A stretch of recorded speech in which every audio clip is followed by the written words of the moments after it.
give you an example, I'm not going to punch your head, Bart, so if you just swap legs a sec, just so they can see. You hold your hand up like that, like a strong karate block.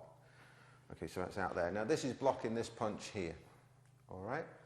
Now, imagine Bart's head is here. In fact, I'm going to do it at this angle so you can see what happens to my fist. I'm deliberately punching in front of Bart's head. Obviously, this will be into the face, right? You make that as strong as you possibly can, Bart. Strong, strong, strong.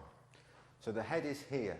This is the right hand. In training, and in every martial arts DVD for self-defense I've ever seen, this happens.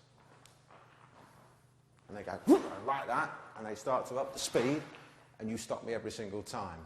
So they believe that to work. The reality is this, that when they throw the punch, that's what happens, and the fist goes straight through it and nothing stops it. And the other guy just gets poleaxed, all right?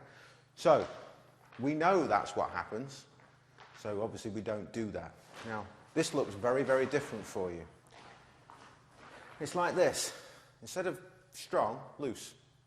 And keep it loose. Now, you get your training partner to punch slowly and lightly to start with. Otherwise, they're going to really damage themselves. If you swap your legs, please, Bart, so it's like a big right hand that's coming. Start slow, and you build up the power until you don't want it anymore, okay? And this is how you train it, how you practice it. Have your training partner hold the hand out like this, and they punch towards your head. And you'll notice that I'm not doing much other than just meeting it. And you just increase the power.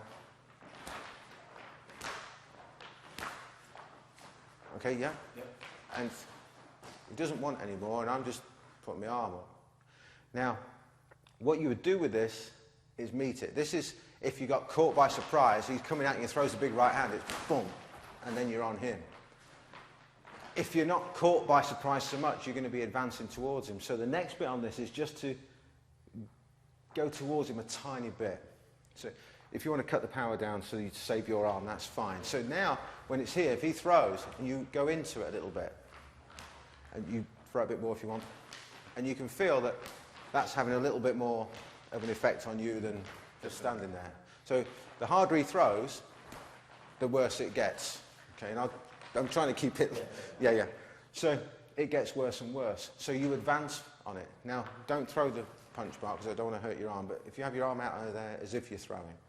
So now what you would do with this, and again you do this every now and again, the first level where you just stand there and block it, so to speak, you could do that, say, 60% of the time.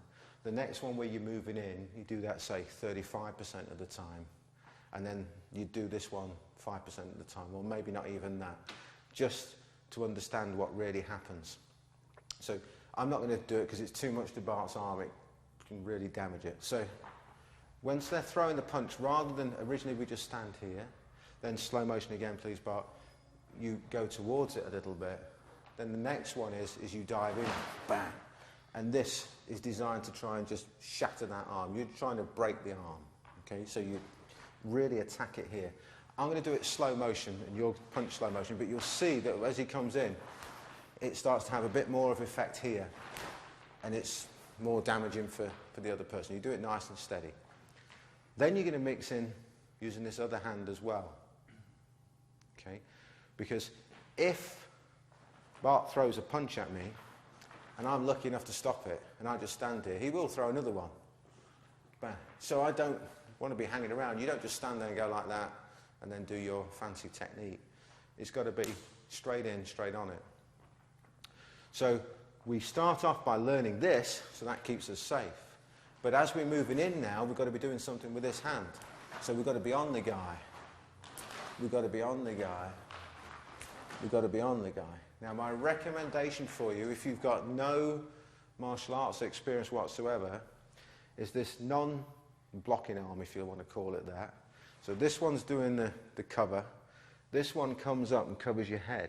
And try to get this elbow as close to, or your arm rather, as close to your head as possible, touching it ideally, and the elbow across your face. Because when you come in on the guy here, and you get this up here, and wrap onto the back of your head, like that, hold it tight. Once you get to here, you're creating a good base to protect yourself, to protect your jaw. So even if that other punch does come, it's hopefully just going to hit arm which might knock you about, it might knock you to the side, but unless he's really good and got one hell of a punch, it shouldn't knock you out. So you're going to be covering with this, and this is coming up, and elbows protecting the face, chin down, head down, so you're creating a very small target. So it's very difficult for that other arm to come into play and damage you in any way. Now we're going to do it slow motion because it's difficult to control this elbow coming in at either the face or the chest. So you're here and you're just diving in, and you're, just so they can see, this one would have been here.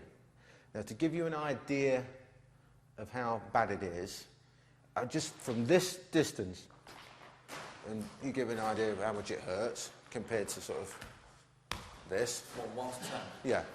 Well, that was like 2, but that was from... Yeah. And when it's here and it's just in there, it gets worse and worse. So I'm going to control it, don't worry about it. So you slowly throw the punch and it's here. And you drive this foot, boom, okay, with everything you got.